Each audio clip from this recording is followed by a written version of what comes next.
Okay चलिए फिर रिलायंस की 46 एजीएम कंक्लूड हुई और 5 की हाइलाइट्स नीरज जी और आपका व्यू जाऊंगा उसके बाद जो मेरे हिसाब से सबसे इम्पोर्टेंट और जो कल सबसे बड़ी हेडलाइंस बनेगी सक्सेशन प्लान।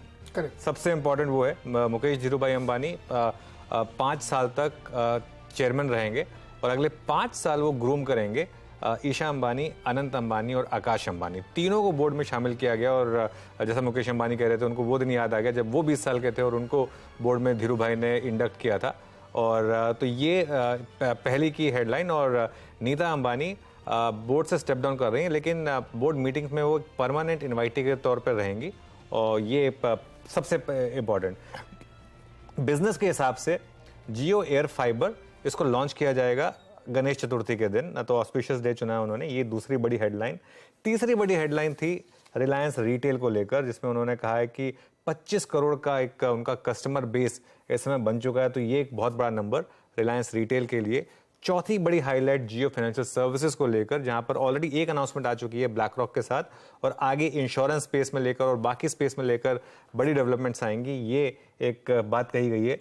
और फाइनली पांचवी जो मेरे हिसाब से इंपॉर्टेंट थी, क्लीन एनर्जी को लेकर एक गीगा फैक्ट्री 2026 तक और 100 गीगावाट एनर्जी 2030 तक करने का लक्ष्य। तो ये इस समय नीरज जी जो मैंने नोट डाउन किए, बाकी आप बताइए क्या और इंटरेस्टिंग रहा। अनुज, ये बड़ा हिस्टोरिक मोमेंट है मेरे हिसाब से। रिलायंस कंप्लीट ट्रांसफॉर्मेशन के लिए तैयार है। एक आज से 5-7 साल पहले जब उन्होंने पूरी तरीके से ये कहा था कि ये जियो प्लेटफॉर्म्स की तरीके से एक टेक्नोलॉजी कंपनी के रूप में देखिए आप, तो रिटेल और इन सबको इंट्रोड्यूस किया था। आज सक्सेशन प्लान के साथ पूरा बोर्ड आपको रिवैम्प होता हुआ दिख रहा है। मुकेश भाई भी थोड़ा सा स्टेप बैक करके अब मेंटर करेंगे और ये कंपनी पूरी तरीके से ट्रांसफॉर्म हो रही है। फाइनेंस, रिटेल और जियो प्लेटफॉर्म इनकी टॉप प्रायोरिटी है। Side by side new energy भी चलेगी, वो थोड़ा लैग से चलेगी, लेकिन टॉप प्रायोरिटी में फाइनेंस, रिटेल और जियो प्लेटफॉर्म से। तो ये एक तरीके से न्यू रिलायंस आप देखिए, जिन्होंने एक बार प्लेट में दिखाया भी था। और ये पूरी तरीके से ये कंपनी बदल चुकी है। अब आप इसको सिर्फ एक ऑयल रिफाइनर की तरफ पे मत देखिए, अब ये कंप्लीट डिफरेंट कंपनी है, पूरा ट्रांसफॉर्मेशन है इसका 100%। और देखिए रिलायंस को पहले हमेशा एक ऑयल एंड गैस कंपनी की वैल्यूएशन मिलती रही थी, लेकिन अब आपको इसमें देखना होगा इसमें रिटेल का बहुत बड़ा पार्टिसिपेशन है, जियो का बहुत बड़ा पार्टिसिपेशन है। और आगे जाकर धीरे धीरे हो सकता है ये कंपनियां डीमर्ज भी हो, क्योंकि वो वैल्यूएशन फिर उसी हिसाब से मिलेंगे। हमारे गेस्ट हमारे साथ जुड़ गए हैं और आप सबका बहुत बहुत शुक्रिया ये स्पीच हमारे साथ सुनने के लिए। जरा एक बार पैनल को लेकर आइए। गुरमीत हमारे साथ जुड़े हुए हैं, अमरीश पलिका भी जुड़ गए हमारे साथ और शरद अवस्थी अभी जुड़े हमारे साथ। गुरमीत, आपके फर्स्ट थॉट्स। एक सक्सेशन प्लानिंग का अनाउंसमेंट हुआ क्लियरली, सक्सेशन प्लानिंग मतलब का हिंट दिया गया, ना भी हॉल और तीनों बच्चों को बोर्ड में इंडक्ट किया गया। आपका व्यू। अनुज, स्पेसिफिक टू मैं पहले स्टार्ट करूंगा जो बिजनेसेस मैं होल्ड करता हूँ उसको लेके। I think Jio financial services में उन्होंने बहुत क्लियरली स्पेसिफाई कर दिया है क्या फोकस रहने वाला है। Under bank, rural unsecured lending, MSME, merchants, ये सब की बात करी तो क्लियरली डिस्ट्रप्टिव होने वाला है। वो एक्सपैंड करेंगे, जो मैंने पहले भी आपको बोला था। तो ओवरऑल बोरोवर्स जो है सिस्टम में ये बढ़ने वाले हैं। तो ये एक था। प्लस लैरी फिंक का ज्वाइन करना ब्लैकस्टोन के सीईओ का बताता है कि एसेट मैनेजमेंट और बाकी बिजनेसेस में भी बड़े प्लान होंगे, including insurance, including digital payments वगैरह। तो ये मुझे लगता है एक बड़ा स्केल पे होने वाला है। उन्होंने केवी कामत का और लीडरशिप टीम का मेंशन भी किया वहां पे। दूसरा, मुझे जो एक चीज पूरे उसमें लगी, जो उन्होंने वैल्यू क्रिएशन पे टाइम डिवोट किया, कि कैसे रिलायंस वैल्यू क्रिएशन करना चाहता है, और बोला कि जितना पिछले 45 साल में वेल्थ क्रिएट हुई है उससे कई मल्टीपल टाइम्स इस डेकेड में होगी। तो इसको अगर आप सक्सेशन प्लानिंग से लिंक करें तो क्लियर दो चीजों को लिखे है कि तीनों बिजनेसेस की, एनर्जी, रिटेल और जियो की, at some point of time listing होगी, वैल्यू अनलॉकिंग होगी और बड़े स्केल पे होगा।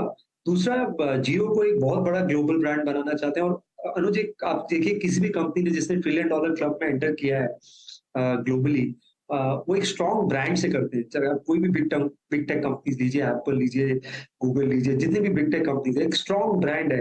मुझे लगता है एक इंडिया का एक ब्रांड जो ट्रूली ग्लोबल हो सकता है वो जियो है, उसी को पोजीशन कर रहे हैं। और तीसरा एक मुझे जो अच्छा लगा, जो उन्होंने एक पूरे इकोसिस्टम को टारगेट करने की बात करी जियो के, जो 4 उन्होंने बताया, Jio for consumer, Jio for home, air fiber की बात करी, फिर जियो फॉर बिजनेस सेगमेंट और जियो के ग्लोबल प्लेटफॉर्म्स। तो ये 3 चीजें मुझे अनुज स्ट्राइक हुई from a stakeholder investor perspective. जी हाँ, बिल्कुल। और एक इसमें अमरीश जी आपसे सवाल है मेरा कि ये एक थ्रेड दिखाई देता है कि जितने भी नए बिजनेस पे फोकस हो रहा है उसकी अंडरलाइन थ्रेड जो लाइफलाइन कहें वो टेक्नोलॉजी है। क्योंकि जब आप ब्रिक एंड मोटर मॉडल पे जाते हैं या मैन्युफैक्चरिंग की बड़ी बड़ी फैक्ट्रियाँ लगाते हैं तो उसमें वैल्यू क्रिएशन में बहुत वक्त लगता है। लेकिन अब आजकल दिन दूनी रात चौगुनी तरक्की होती है बिकॉज टेक्नोलॉजी की वजह से। तो आप देखिए फाइनेंस में उन्होंने कहा कि डिजिटल फर्स्ट, फिर जियो प्लेटफॉर्म्स पूरी तरीके से घर दुकान मकान सब कुछ बदलने वाला है। और न्यू एनर्जी में भी आप देखें तो टेक्नोलॉजी बेस्ड सब कुछ है। तो अमरीश जी ये तो मतलब जो वैल्यू क्रिएशन का उन्होंने पूरा रोड मैप रखा है और जो गुरमीत कह रहे हैं कि बहुत जल्दी है, तो मुझे लगता है कि अगले 3-4 साल बहुत इंपॉर्टेंट रिलायंस के लिए होंगे वैल्यू क्रिएशन के लिहाज से। Absolutely, क्योंकि I mean Reliance has been known for value creation, wealth creation for the investors. तो वो तो surely होने वाला है और जिस हिसाब से रोड मैप दिया है, I think over the next 3 to 4 years clearly हम लोग देखेंगे value creation और I mean clear emphasis उन्होंने दिया है AI models and AI powered solutions across domains जो उन्होंने Jio platform के बारे में बताया था. I think that will be across all the businesses. So I think I mean AI is the buzzword now. और मुकेश अंबानी जी ने अभी इसके बारे में बात किया saying that this will be a part of their Jio platform. तो I think this is extremely positive. पर एक ही बात मुझे लगा कि I mean when you are talking about value creation I was expecting कि थोड़े बहुत डीमर्जर का रोड मैप देंगे फॉर रिटेल एंड जियो, तो वो उन्होंने दिया नहीं है। तो I think to a certain extent market would have been a bit disappointed on this part. Sharad ji आपके हिसाब से क्या व्यू बन रहा है? क्योंकि ठीक है एक सक्सेशन प्लानिंग अनाउंस हुई है, लेकिन फॉरवर्ड लुकिंग में क्या अगर मार्केट कुछ और ज़्यादा एक्सपेक्ट कर रहा था? क्या न्यू एनर्जी पे फॉर एग्जांपल मार्केट कुछ ज़्यादा एक्सपेक्ट कर रहा था? स्टॉक आखिरी के 1 घंटे में एक्चुअली डे लो पर जाकर बंद हुआ। लेकिन खैर वो हर बार होता है एजीएम में, क्योंकि पहले बाइंग आ जाती है और एजीएम में सेलिंग आ जाती है। आपका फर्स्ट व्यू क्या रहा? देखिए मेरा भी यही है कि जो एक्सपेक्टेड लाइंस थी उसी पे चल रहे हैं और कोई ऐसा नेगेटिव सरप्राइज तो मुझे दिखाई नहीं दिया। ज्यादा करके जो फोकस एरिया है लॉन्ग टर्म में जहां से अब नॉर्मल ग्रोथ रिलायंस क्रिएट कर सकता है वो या तो रिन्यूएबल एनर्जी स्पेस में से होगी, हाइड्रोजन में से होगी, या आपके जियो फाइनेंशियल वाला जो एंगल है वहां से उसका क्या इंटीग्रेशन होकर टेक्नोलॉजी प्लेटफॉर्म्स में से क्या निकल के आता है वहां से हो सकती है। बाकी बिजनेसेस लगभग एक मैच्योर स्टेज पे पहुंच गए, वहां से बहुत ज्यादा कुछ उम्मीद करना कुछ सेंसिबल नहीं होगा। नॉर्मल ग्रोथ रेट्स आप वहां से उम्मीद कर सकते हैं, बट फर्दर वैल्यूएशन अपटिक्स मेरे हिसाब से रिन्यूएबल एनर्जी स्पेस से आएगी। और जो रोड मैप उन्होंने दिया है वो काफी अग्रेसिव है वहां पे भी। तो मुझे नहीं लगता कि 60-70 हजार करोड़ रुपए खर्च करने का रोड मैप किसी भी तरीके से कंजर्वेटिव है। इमीडिएटली बाजार जैसा अमरीश जी भी बोल रहे थे, हो सकता है वो डीमर्जर वगैरह का हमेशा थोड़ा सा ज्यादा एक्सपेक्टेशन रहती है। तो जियो फाइनेंशियल के बाद अब जियो टेलीकॉम और इसका दोनों का रिटेल का डीमर्जर पे फोकस ज्यादा है। बट मुझे लगता है वो दोनों बिजनेसेस जो मैच्योर हो गए हैं वो हाई ग्रोथ प्रोवाइड करेंगे आने वाले समय में। जो आपका O2C बिजनेस है वो कंसिस्टेंट ग्रोथ प्रोवाइड करेगा और रिन्यूएबल एनर्जी स्पेस में आपको बहुत रैपिड स्ट्राइड्स आती हुई दिखाई देंगी। तो वहां से मुझे लगता है काफी बड़ा इंप्रूवमेंट वैल्यूएशन में हो सकता है आने वाले समय। ओके गुरमीत, 2 चीज़ें एक साथ क्लब कर रहा हूं मैं। 2 उन्होंने फोकस बताए। एक तो उन्होंने कहा कि रिलायंस रिटेल जो है फास्टेस्ट ग्रोइंग कंपनी होगी और वो दिख भी रहा है, नंबर्स में दिख रहा है, वैल्यूएशन में देखिए या 50 करोड़ मर्चेंडाइज 1 साल में बेचना और 18,000 स्टोर भी खोल लेना। दूसरी बात वो कह रहे हैं कि जो फाइनेंस वाला है ना उसमें बहुत बड़ा एक गैप क्रिएटेड है जिसको वो फिल करना चाहते हैं। अगर आपने रिलायंस जियो फाइनेंशियल्स की प्रेजेंटेशन पढ़े होते हैं तो उसमें 7 कंपनी है, उसके अंदर जो उस जियो फाइनेंस को एक तरीके से सपोर्ट करेंगे अलग अलग बिजनेसेस है। वो एक एक कंपनी अपने आप में बहुत बड़ी होने की क्षमता रखती है। अगर केवल AMC का बिजनेस होगा तो शायद वो वैल्यू क्रिएट करेगा। तो क्या नेक्स्ट ट्रिगर जो है वो ये दोनों कंपनियां लेंगी ज़्यादा बड़े पैमाने, क्योंकि बाकियों में जैसे जियो प्लेटफॉर्म्स है वो ऑलमोस्ट मैच्योर्ड मार्केट में आप ट्रेड कर रहे हैं। एनर्जी वाला बहुत लैग के साथ आएगा, लेकिन जियो फाइनेंस और रिटेल में ना आप बिल्कुल घुमा सकते हैं 1 मिनट में। मैं नीरज जी अग्री करूंगा, और मैं अग्री करूंगा जो अमरीश ने बोला, स्ट्रीट थोड़ा डिसअपॉइंटेड होगा कि टाइमलाइन नहीं थी, बट अगर आप पहले भी देखिए जो ये वाले इवेंट्स हुए वो एजीएम के बाहर हुए, एजीएम में उसका रिहाइड्रेशन ज्यादा हुआ है। जैसे बजट में हम कहते हैं ना नीरज जी, डिसअपॉइंटमेंट होता है, बड़े बड़े रिफॉर्म्स बजट के बाहर होते हैं।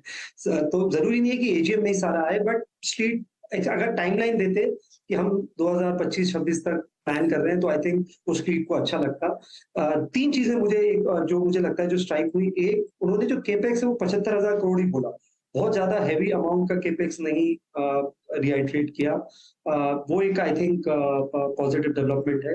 रिटेल पे जैसा आपने बोला फोकस ज्यादा था, तो जो टाइमलाइन लगती है रिटेल की पहले लगती है, क्योंकि उन्होंने बोला कि ये 4th लार्जेस्ट कंपनी होगी मार्केट कैप अगर आज उसका लिया जाए, और जितनी उन्होंने एक्विजिशंस की हैं, पार्टनरशिप्स कर रहे हैं स्पेस में, उससे एविडेंट है। रिटेल बिजनेस में नीरज जी समय लगता है, डेकेड्स लगते हैं पूरा सेटअप बनाने के लिए, और फिर आपकी तुलना की जाएगी एवेन्यू सुपरमार्ट से, ट्रेंड से, जो कि उस स्पेस में है कि आपके मैट्रिक्स क्या है, मार्जिन्स क्या है। और जब आप एक्सपेंशन इस फेज में होते हो तो रिटर्न रेशियोज इतने अच्छे रिफ्लेक्ट नहीं करते हैं जब तक कोई क्रिटिकल पॉइंट नहीं आता है। तो थोड़ा long term point of view से अच्छा है, बट मैं अग्री करूंगा, मैं जैसा मेरा फोकस जियो फाइनेंशियल पे इमीडिएट बेसिस पे एज एन इन्वेस्टर ज्यादा है, क्योंकि वो ऑलरेडी शेयर ट्रेड होना शुरू हो गया है। मैं खुद फाइनेंस बैकग्राउंड का हूँ, और प्लान्स बहुत एग्रेसिव, उन्होंने एक वर्ड अफोर्डेबल यूज किया, बीच में अंडर प्रिविलेज यूज किया। तो मुझे ये लग रहा है उससे कि थोड़ा डिस्ट्रप्शन होने वाला है अनसिक्योर्ड लेंडिंग में काफी बड़े स्केल पे। कॉस्ट ऑफ कैपिटल उनका कम है, ट्रिपल ए रेटिंग उन्होंने एम्फसाइज करी अपने एजीएम में। तो मुझे लगता है, और कैपिटल बेस की बात करी कि इतने बड़े कैपिटल बेस से बहुत कम फाइनेंशियल सर्विसेज कंपनी स्टार्ट करती है, तो बड़े कैपिटल बेस का ये भी मतलब है कि आप ओपन होंगे सारी अपॉर्चुनिटीज को लेके। तो इमीडिएट बेसिस पे फोकस जियो फाइनेंशियल ज्यादा है मेरे लिए, और फिर रिटेल रहेगा। मैं अग्री करता हूँ। तो गुरमीत जी एक बात बताइए, एक सम ऑफ द पार्ट वैल्यूएशन के हिसाब से अब रिलायंस की क्या वैल्यू होनी चाहिए? क्योंकि 18 लाख करोड़ का मार्केट कैप है, अगर मैं रिलायंस प्लस जियो को जोड़ दूं तो 8 लाख करोड़ तो अभी रिलायंस रिटेल की वैल्यूएशन ही हो गई है, और जो अभी रिसेंट कतार इन्वेस्टमेंट से उन्होंने फंड रेज किया है। एज ऑफ नाउ मैं जो रिपोर्ट पढ़ रहा था कि न्यू एनर्जी है उसमें अभी ब्रोकरेजेस का 0 SOTP है। सेम केस था जियो के साथ 5-6 साल पहले, और अब हमने देखा कि क्या जियो की वैल्यूएशन हो गई। तो इस समय आपने कोई एक्सरसाइज की है कि SOTP के हिसाब से इस समय क्या वैल्यू होनी चाहिए रिलायंस की?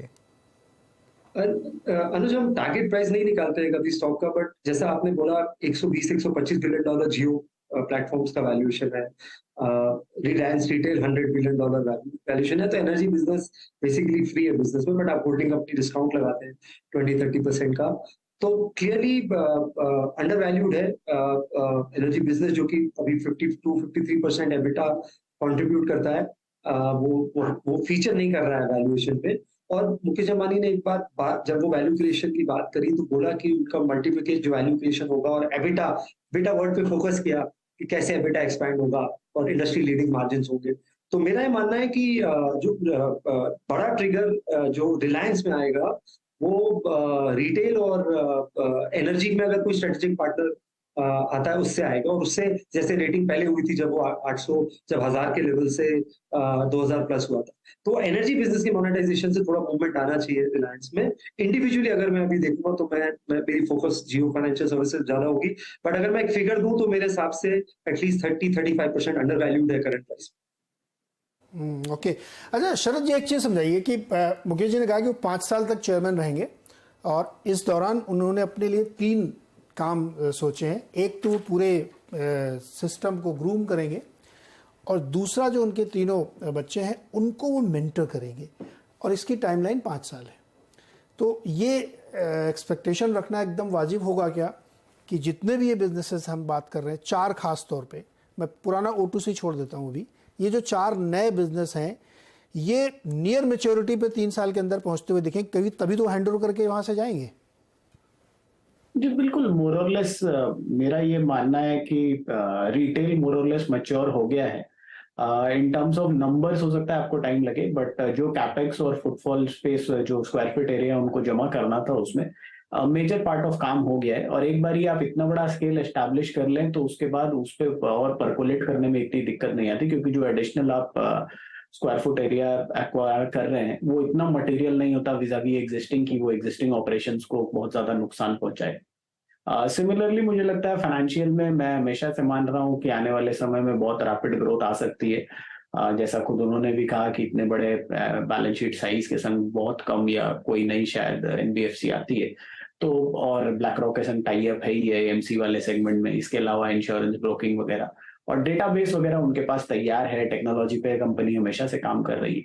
तो मुझे लगता है जियो फाइनेंशियल भी मैच्योर हो जाना चाहिए और ग्रीन एनर्जी वाला बिजनेस भी आपको मैक्सिमम मुझे लगता है 2025-26 तक एक बहुत स्ट्रॉन्ग फुटिंग पे दिखने लगना चाहिए। तो 5 साल आप टाइम होना चाहिए तीनों सेगमेंट्स को एस्टैब्लिश हो जाने के लिए। अमरीश, एक सवाल आपसे पूछना चाहूंगा, अभी जियो फाइनेंशियल सर्विसेज को लेकर क्या व्यू बन रहा है? क्योंकि लिस्ट हुआ T2T में है, टेक्निकल फैक्टर्स हैं, इंडेक्स फंड्स वालों को बेचना है, काफी वॉल्यूम्स हो रहे हैं यहाँ पर। यहाँ आपने कोई स्टडी किया है क्या Amrish? No, in fact, Jio Financial में जो भी valuation बन रहा है, it is basically looking at, how the business will be after 3 to 4 years.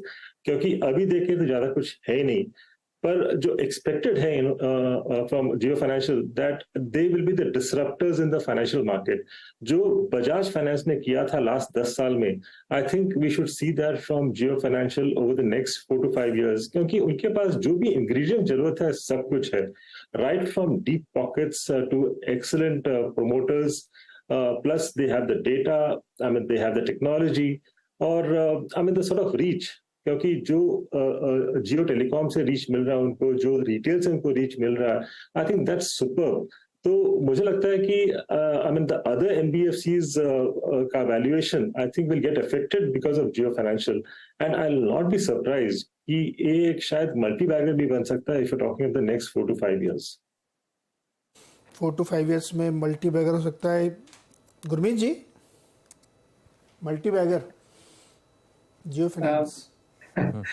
Neeraj ji, multi bagger का पता नहीं, बट स्केल डेफिनेटली अचीव करेगा। और एक क्रेडिट साइकिल चाहिए होती है आपको ना टेस्ट होने के लिए, आपका कलेक्शंस, आपका क्रेडिट अंडरराइटिंग स्टैंडर्ड्स। मुझे लगता है एक जब टेस्ट होगा कोविड जैसा, क्योंकि इंटरेस्ट रेट साइकिल्स चेंज होती है, क्रेडिट साइकिल्स भी बदलती है, तो वहां एक थोड़ा टेस्ट होगा। बट जो टीम उन्होंने स्टिच करी है बहुत अच्छी है। दूसरा, जैसे मैंने बोला, एक जो सिनर्जी डेवलप होगी बिजनेसेस में वो बहुत देखने लायक है। आप वो स्मार्टफोन की बात कर रहे हैं, जो 25 करोड़ यूजर्स अपग्रेड कर सकते हैं पोटेंशियली 1000 रुपए में। अब उसके स्पिल ओवर इफेक्ट दोनों पे है, फाइनेंशियल पेनिट्रेशन पे भी है, रिटेल सेल्स पे भी है, और जियो के अपने रेवेन्यू पे भी।